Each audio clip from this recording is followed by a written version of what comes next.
এই দোয়া সাইয়েদনা ইউনূস আলাইহিস সালাম পড়েছিলেন যখন মাছের পেটে ছিলেন। একটা গল্প শুনেছিলাম, পাক হানাদার বাহিনী যখন বাংলাদেশে অ্যাটাক করত, ৭১ সালের ঘটনা বলতেছে, আমরা তো দেখি নাই, শুনছি আর কি। ৭১ যদি দেখতাম এতদিনে রাজাকার হয়ে যেতাম।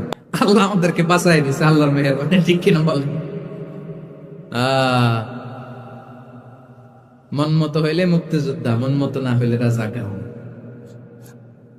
কত কিছু দেখলাম এই শাহবাগের বুকে।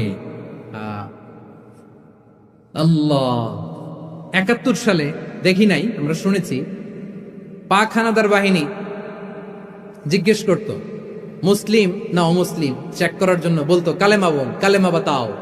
তো যারা কালেমা বলতে পারতো পাকিস্তানি বাহিনী নাকি ওদেরকে ছেড়ে দিত, শুনেছি। তো একজনকে, এক বাঙালিরে পেয়ে তার মাথার মধ্যে বন্দুকর নল ধরে বলতেছে কালেমা বল সালে, কালেমা বাতা, কালেমা বল। তো ভয়ের চোটে এই দোয়া পড়া শুরু করছে। ও পড়তেছে লা ইলাহা ইল্লা আনতা সুবহানাকা ইন্নী কুনতু মিনাজ জালিমিন। পাকিস্তানি বলে সালে ইয়ে তো মুসিবত কা কালেমা है।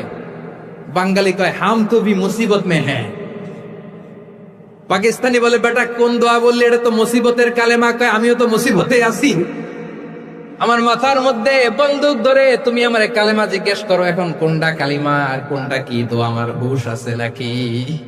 প্রিয় ভাইরা, আসলে এটা দুআউল মুসিবা, বিপদে পড়লে এ দোয়া পড়তে হয়।